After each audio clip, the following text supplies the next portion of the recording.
नमस्कार, आप देख रहे हैं टीवी 24 नेटवर्क। मैं हूं आपके साथ पूनम यादव। बिहार विधानसभा चुनाव से पहले राजनीति में सियासी गर्मी बढ़ती जा रही है। इस बार चर्चा है विकासशील इंसान पार्टी के प्रमुख मुकेश सहनी, जिन्हें लेकर हम सेक्युलर पार्टी के अध्यक्ष और बिहार सरकार में मंत्री संतोष कुमार सुमन ने बड़ा बयान दिया है।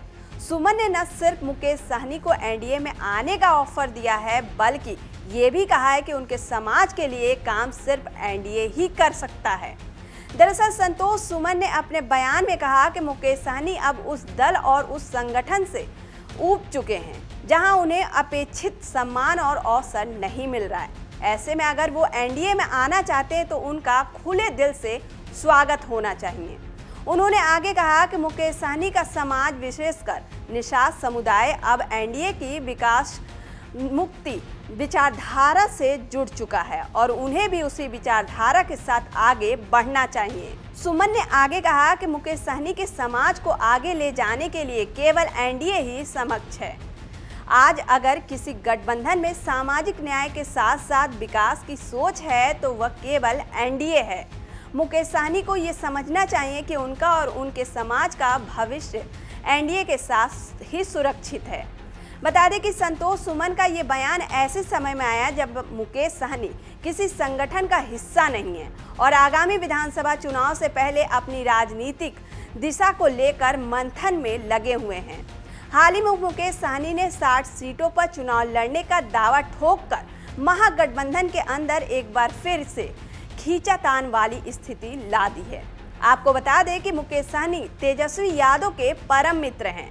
मुकेश सहनी की विकासशील इंसान पार्टी यानी वीआईपी महागठबंधन का हिस्सा है।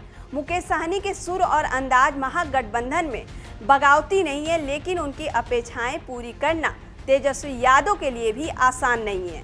लेकिन सहनी ने डिप्टी सीएम पद के साथ साथ सीटों की डिमांड भी रख दी है। महागठबंधन में अभी तक सीट शेयरिंग का फॉर्मूला सामने नहीं आया, लेकिन मुकेश सहनी ने सीट का अपना पहला एजेंडा सार्वजनिक कर दिया है। बता दें कि बिहार विधानसभा चुनाव के लिए मुकेश सहनी ने सोमवार को ऐलान किया कि विकासशील इंसान पार्टी 2025 में 60 सीटों पर चुनाव लड़ेगी। शेष सभी पार्टियों पर हमारे सहयोगी दलों के प्रत्याशी चुनाव लड़ेंगे। उन्होंने ये भी कहा कि ये वीआईपी का पहला एजेंडा है। मुकेश सहनी ने सोशल मीडिया प्लेटफॉर्म एक्स पर बाकायदा एक पोस्ट कर इन बातों का ऐलान किया। जिस तरह से मुकेश सहनी ने सीट बंटवारे से पहले 60 सीटों पर चुनाव लड़ने का ऐलान किया है, उससे तो महागठबंधन में सियासी टेंशन बढ़ सकती है। आपको बता दें कि मुकेश सहनी उसी तर्ज पर अपना दावा कर रहे हैं जैसे आरजेडी नेता तेजस्वी यादव करते हैं। तेजस्वी यादव बिहार चुनाव में महागठबंधन का स्वघोषित सीएम चेहरा घोषित कर रखा है, तो वहीं मुकेश सहनी भी उनकी तरह डिप्टी सीएम पद का दावेदार बता रहे हैं। सहनी लगातार कह रहे हैं कि अगर वो डिप्टी सीएम नहीं बने तो तेजस्वी यादव भी सीएम नहीं बनेंगे। ऐसे में तो तेजस्वी यादव की मुश्किलें बढ़ती जा रही हैं। इसके अलावा मुकेश सहनी का एक तरह महागठबंधन के लिए चेतावनी है, क्योंकि उन्हें तेजस्वी यादव साथ लेकर आए हैं। तेजस्वी ने 2024 में उन्हें अपने साथ हेलीकॉप्टर में लेकर बिहार में खूब प्रचार किया था। तेजस्वी सहनी की सियासी केमिस्ट्री बिहार के लोगों ने देखा था। इसके बाद भी सहनी की 60 सीट की मांग से लेकर डिप्टी सीएम पद की ख्वाहिश महागठबंधन के लिए चिंता का सबब बन रही है। इस तरह महागठबंधन में भले ही मुकेश सहनी के सुर और अंदाज बगावती नहीं है, लेकिन उनकी अपेक्षाएं पूरी करना महागठबंधन के लिए आसान भी नहीं है। मुकेश सहनी एक तरफ अपना एजेंडा सेट करने में जुटे हैं, तो वहीं दूसरी तरफ नेता प्रतिपक्ष तेजस्वी यादव के साथ तालमेल भी बनाए रखना चाहते हैं। चुनाव को बायकॉट करने का फैसला तेजस्वी ने किया था, तो सहनी ने कहा था कि हमारे छोटे भाई तेजस्वी यादव महागठबंधन के कोऑर्डिनेटर कमेटी के अध्यक्ष हैं। वे जो निर्णय लेंगे हम उनके साथ जाएंगे। इसके बाद भी सहनी का महागठबंधन के सीट बंटवारे से पहले 60 सीटों पर चुनाव लड़ने का ऐलान महागठबंधन को मुश्किलों में डाल सकता है।